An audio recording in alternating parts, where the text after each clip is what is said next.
Bismillahirrahmanirrahim. Faslun, adapun ini adalah satu pasal. Manin taqadha wudu'uhu. Manin taqadha wudu'uhu, barang siapa yang batal wudunya, haruma alaihi arba'atu asya, maka haram baginya 4 perkara. As-sholatu, pertama haram sholat, wa tawafu, dan kedua haram tawaf, wa masul mushaf, dan yang ketiga haram menyentuh mushaf, wa hamluhu, dan haram membawa mushaf, wa yahrumu, dan haram alal junubi, kepada orang yang junub, sitatu asya'a, 6 perkara. As-sholatu, pertama haram sholat, wa tawafu, yang kedua haram tawaf, wa masul mushaf, dan yang ketiga haram menyentuh mushaf, wa hamluhu, dan haram membawa mushaf, wal lubthu, dan haram berdiam diri fil masjid, di dalam masjid, wa qiraatul Qur'an, dan haram membaca Al-Qur'an. Para bapak, para pemuda, kaum muslimin wal muslimat yang dirahmati Allah Subhanahu wa taala, pada kesempatan ini alhamdulillah kita bisa hadir, berkumpul, bermuajahah, bersilaturahmi di dalam melaksanakan salah satu kewajiban kita, thalabul ilmi. Mudah-mudahan dengan hadirnya kita di tempat yang mulia ini dan pada kesempatan yang berbahagia ini, kita senantiasa mendapatkan rahmat dan ampunan Allah Subhanahu wa ta'ala. Pasal yang akan kita bahas pada kesempatan ini adalah mengenai hal-hal yang diharamkan bagi orang yang tidak punya wudu. Jadi kalau kita wudunya batal, maka diharamkan bagi kita melakukan arba'atu asya, 4 perkara. Apa saja yang 4 perkara tersebut? Yang pertama, as-sholatu, haram melakukan sholat, walaupun sholatnya sholat sunnah ataupun sholat jenazah. Ini berlandaskan dengan adanya dalil berupa hadis yang diriwayatkan oleh Imam Bukhari dan Muslim, dan hadisnya sahih. La yaqbalullahu sholata ahadikum idza ahdatsa hatta yatawaddoa. Allah tidak akan menerima sholat salah satu di antara kalian idza ahdatsa, apabila berhadas, hatta yatawaddoa, sehingga harus wudu terlebih dahulu. Jadi sholat kita tidak akan Allah terima manakala wudu kita batal, terkecuali kita harus wudu kembali, ya. Illa ala faqidit tahuren, kecuali bagi orang yang tidak memungkinkan untuk melakukan wudu atau tayamum karena situasi darurat. Contoh misalnya Pak Baha kemudian naik pesawat. Di pesawat ini kita mau wudu juga susah, mau tayamum juga nggak bisa, betul? Dan dalam madhab Syafi'i tidak diperkenankan orang melakukan tayamum dengan sesuatu selain tanah. Jadi dalam madhab Syafi'i kita tidak diperkenankan bertayamum pakai jok pesawat ataupun kaca pesawat, kaca jendela. Jadi dalam madhab Syafi'i, orang melakukan tayamum itu harus dengan memakai tanahnya yang suci, lahu gubar, yang mempunyai debu. Selain daripada itu tidak diperkenankan. Nah, dalam situasi darurat seperti itu, Pak Baha tidak bisa melakukan wudu karena tidak ada air. Begitupun tidak bisa melakukan tayamum karena tidak ada tanah. Maka bagi Pak Baha tetap melaksanakan sholat walaupun tidak wudu, tidak tayamum karena situasi darurat. Ini yang dinamakan dengan faqidut tahuren. Ya. Nah, bagi pabahak boleh melaksanakan sholat, tapi dengan catatan nanti kalau situasinya sudah memungkinkan, seandainya waktu masih ada berarti sholat, di mana sholatnya berarti masih tetap dikatakan ada. Tapi kalau seandainya waktu sholatnya sudah habis, maka tetap melakukan sholat, artinya mengkodok sholat yang tadi dilakukan dalam keadaan faqidut tahuren. Jadi sholatnya diulang. Jelas? Nah, para bapak, para ibu jemaah pengajian yang dirahmati oleh Allah Subhanahu wa taala, begitupun amaliyah-amaliyah ibadah badaniyah yang memerlukan syarat melakukannya itu dalam keadaan suci, seperti sujud tilawah. Itu tidak boleh dilakukan bagi orang yang tidak punya wudu. Di mana sujud tilawah itu ketika kita sebagai pembaca ataupun pendengar mendengar ayat sajdah, maka sunnah bagi kita melakukan sujud, namanya sujud tilawah. Jelas Pak?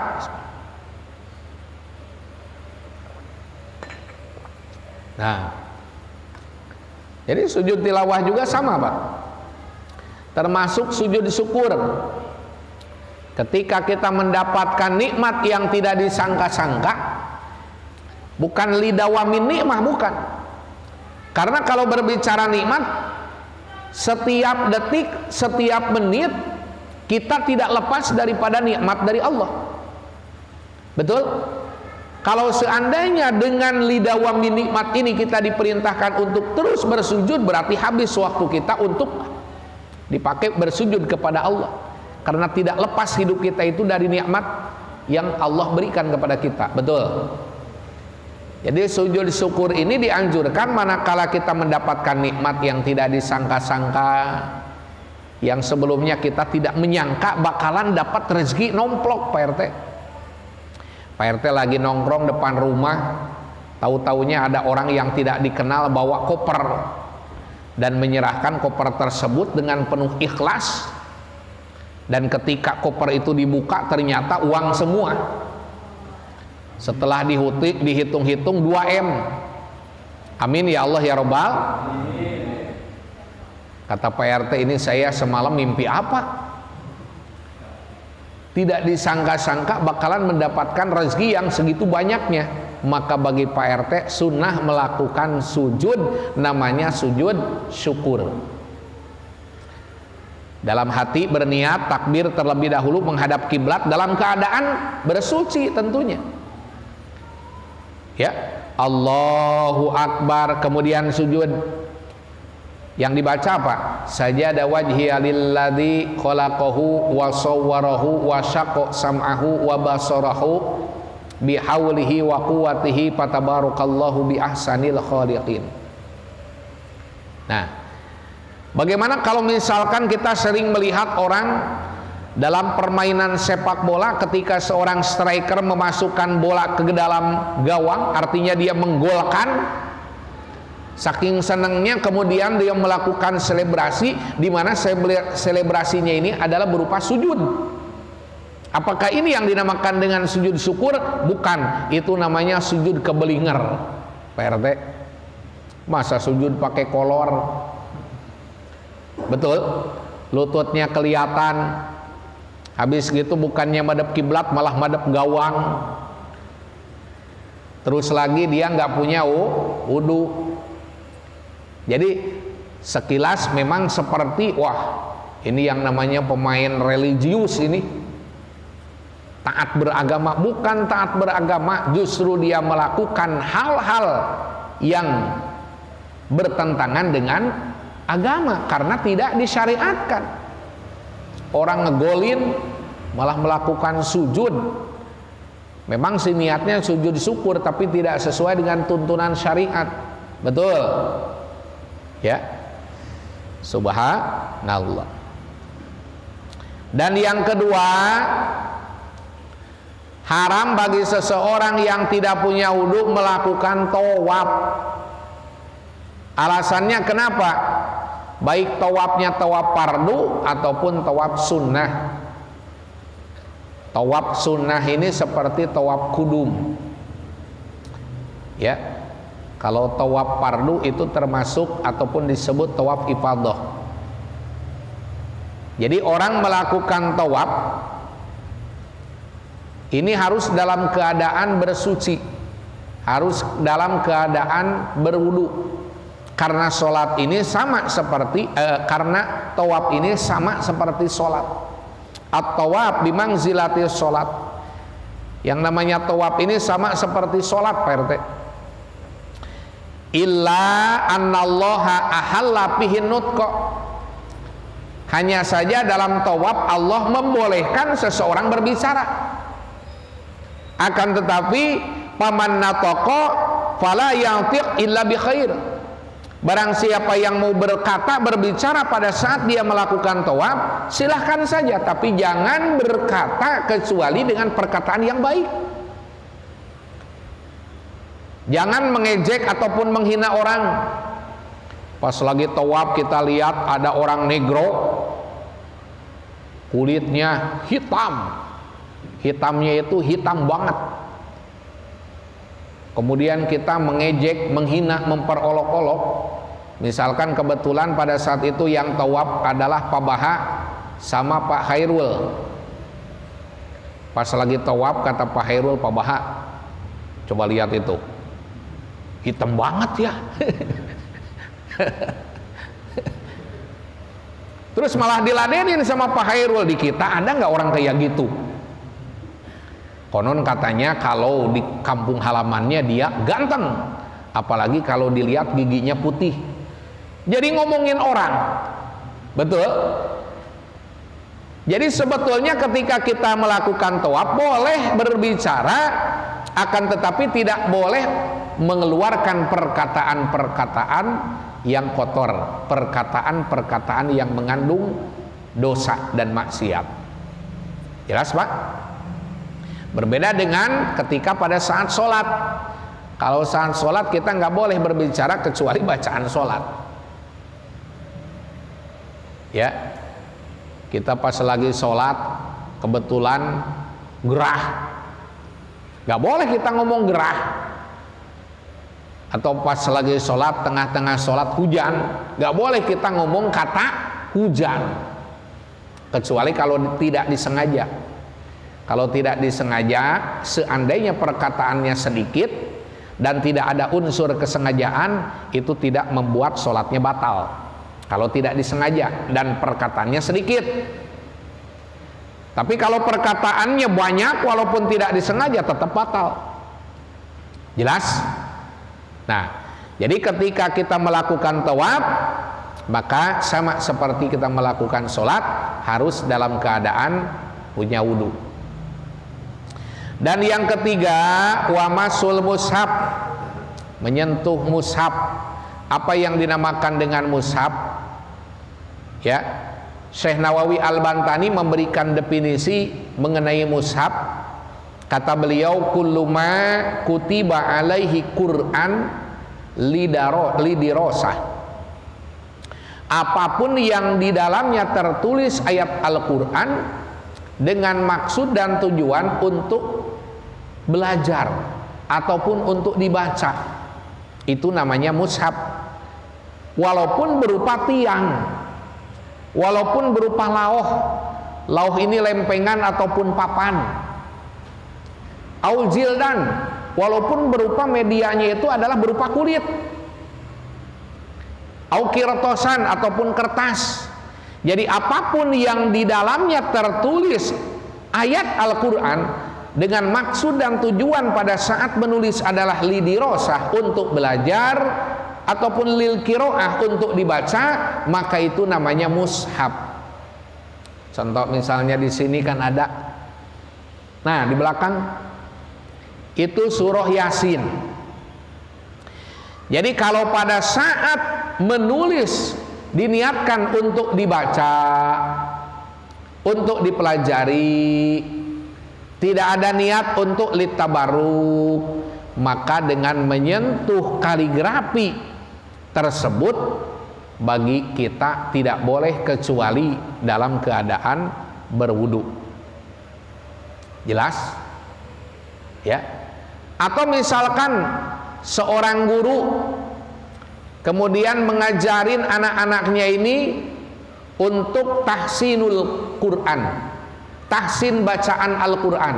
Biasanya seorang guru menulis di papan tulis whiteboard, ya, itu ditulis misalkan surah An-Nas, Qul a'udzu birabbin nas, ataupun surah Al-Fatihah, ditulis dari ayat pertama sampai ayat terakhir. Kemudian setelah nulis diajarkan kepada anak-anak yang hadir pada saat pengajian tersebut cara bacaannya seperti apa, penerapan tajwidnya seperti apa.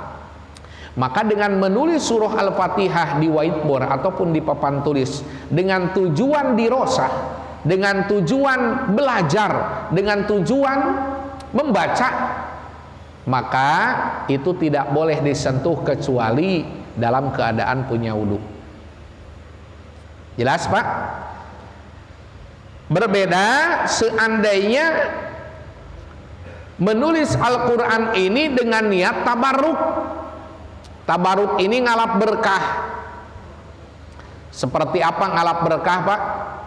Bapak menulis surah Al-Fatihah di sebuah kertas.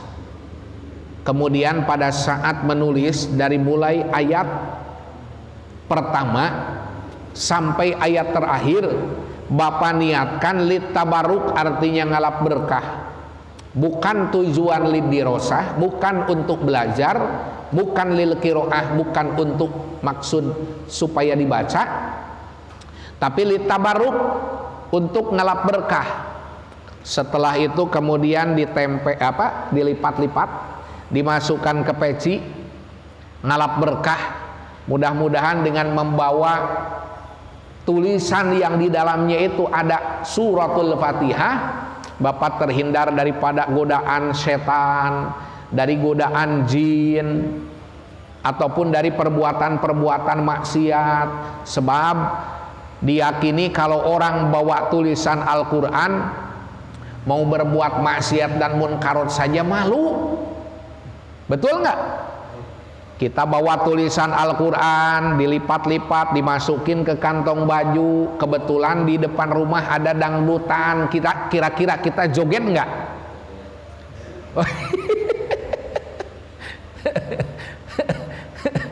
Masa kita joget sementara di kantong baju atau di peci kita ada ayat Al-Quran? Kan malu. Bener? Tujuan litabarruk. Nah, kalau tujuan litabarruk, maka tidak apa-apa walaupun Bapak dalam keadaan tidak berwudu menyentuh membawa ayat Al-Quran tersebut. Cuma awas, kalau Bapak punya baju ada tulisan-tulisan ayat Quran ataupun tulisan-tulisan kalimah-kalimah yang dimuliakan seperti kalimah tauhid, seperti kalimah tasbih, jangan sekali-sekali Bapak membawanya ke WC. Ya, Bapak pakai topi. Sekarang ini kan marak tuh, orang pakai topi, di depan topi itu ada kalimah la ilaha illallah Muhammadur Rasulullah. Jadi kalau Bapak pakai topi ada tulisan la ilaha illallah Muhammadur Rasulullah, ketika mau masuk WC, topi simpan dulu di luar. Jangan dibawa masuk ke WC untuk menghormat kemuliaan kalimah tersebut. Begitu keluar WC topi hilang. Ada yang ngambil. Jelas, Pak? Subhanallah. Nah, kemudian bahkan menurut Imam Nawawi Fit Tibyan, di dalam kitab At-Tibyan, bismillah.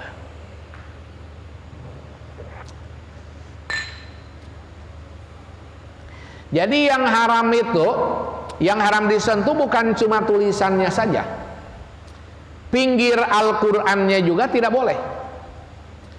Ya, pinggir Al-Qur'annya juga tidak boleh. Bahkan jildu ataupun kulitnya itu apa ya? Jilidnya ya. Jilidnya itu juga sama tidak boleh. Ya. Jilidnya tidak boleh. Malah menurut beliau, seandainya ada sebuah lemari, di sini ada lemari. Nah, ini seandainya lemari ini dikhususkan untuk menyimpan Al-Qur'an dan memang terbukti di dalam lemari tersebut terdapat Al-Qur'an, mushaf, maka dengan menyentuh lemari ataupun sunduk, dalam bahasa Arab diistilahkan dengan sunduk ataupun lemari, maka dengan menyentuh lemari tersebut itu tidak diperkenankan, tidak diperbolehkan kecuali kita dalam keadaan punya wudu. Jelas? Bapak mau ngambil tasbih tuh, ada kan ngegantung tuh tasbih. Itu kalau mau ngambil tasbihnya, seandainya kita nggak punya wudu, ya jangan menyentuh lemari. Kalau di dalam lemari tersebut dikhususkan untuk menyimpan Al-Qur'an, ya, ataupun mushaf. Jelas, Pak? Nah, para bapak, para ibu, jemaah pengajian yang dirahmati oleh Allah Subhanahu wa taala, warabi'uha hamluhu, dan yang keempat, hal-hal yang diharamkan bagi orang yang tidak punya wudu adalah membawa mushaf. Dalam arti membawa ini begini, Pak, membawa. Ini namanya membawa. Kalau tadi cuma menyentuh, kalau ini seperti ini membawa. Ya. Jadi membawa mushaf juga tidak diperkenankan, tidak diperbolehkan. Bagaimana kalau misalkan kita membuka lembaran Al-Qur'an dengan menggunakan ud? Ud ini, nah ini seperti ini ud, ya. Ud ini kalau orang Sunda bilang nyere. Bahasa Jawanya apa? Lidi. Ya, lidi. Biasanya kan kita tuh sewaktu-waktu pernah melakukan ataupun membuka lembaran Al-Qur'an pakai lidi begini, Pak. Ya. Coba dilihat. Nah, begini. Bagaimana hukumnya? Boleh atau tidak? Boleh.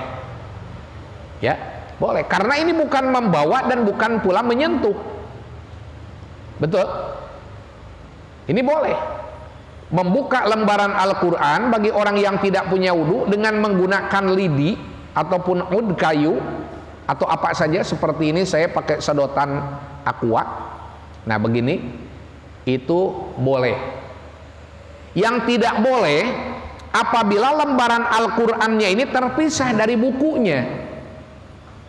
Ya, kalau seandainya Bapak melihat ada satu lembar Al-Qur'an terpisah, sudah terpisah ataupun sudah robek daripada bukunya, daripada Al-Qur'annya, daripada kitabnya, kemudian Bapak bawa, dan cara membawanya ini adalah dengan menggunakan dua lidi, kemudian diangkat. Kebayang nggak kira-kira? Jadi Bapak membawanya dengan menggunakan dua lidi. Lembaran Al-Qur'an yang sudah robek tersebut, yang sudah terpisah dari Al-Qur'annya, dari bukunya, itu Bapak bawa dengan menggunakan dua lidi seperti ini, diangkat. Ini tidak boleh. Karena apa? Karena ini namanya hamlu, sama dengan membawa. Jelas nggak? Sama dengan membawa. Seperti itu. Ya. Dan membawa Al-Qur'an itu kalau memang secara khusus kita membawa. Bagaimana kalau misalkan Al-Qur'an ini kita masukkan ke dalam tas, ataupun memang Al-Qur'annya ini sudah berada di dalam tas, dimana kita mau mondokin anak, biasanya anak mau masuk pondok itu kan sudah disiapin tuh bukunya, bajunya, termasuk Quran sudah dimasukin ke dalam tas. Biasanya yang bawa tas siapa? Anaknya apa bapaknya? Bapaknya. Bapaknya bawa tas. Padahal di tas tersebut ada Al-Qur'an. Jadi kalau niatnya membawa tas bukan secara khusus membawa Al-Qur'an, kita niatnya bawa tas, walaupun di tas tersebut ada Al-Qur'annya, maka itu boleh, walaupun kita nggak punya wudhu.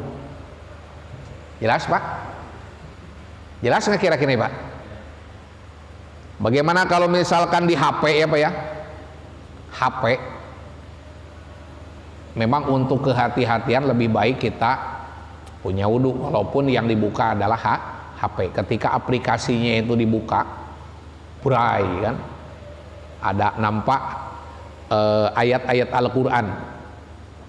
Jadi baiknya memang kita punya wudhu, walaupun sebetulnya yang kita pegang sebetulnya itu adalah HP. Karena kalau kita tutup aplikasinya, ya HP bukan Quran. Betul? Bahkan ada sebagian yang menggambarkan tulisan layar, tulisan Al-Quran di layar HP. Ada orang yang menggambarkan begini Pak, ketika kita bawa Al-Quran, karena itu kan bayangan ya, kemudian kita hadapkan Al-Quran ini ke cermin, otomatis di cermin ini kan ada tuh tulisan Quran, di mana di cermin ini sebetulnya adalah pantulan daripada tulisan ataupun wujud Al-Quran yang asli yang dihadapkan secara langsung ke cermin. Nampak tuh di cermin ada apa? Ada bayangan Al-Quran. Kita pegang cerminnya boleh nggak? Yang dipegang cermin apa Quran itu? Cermin kan? Betul?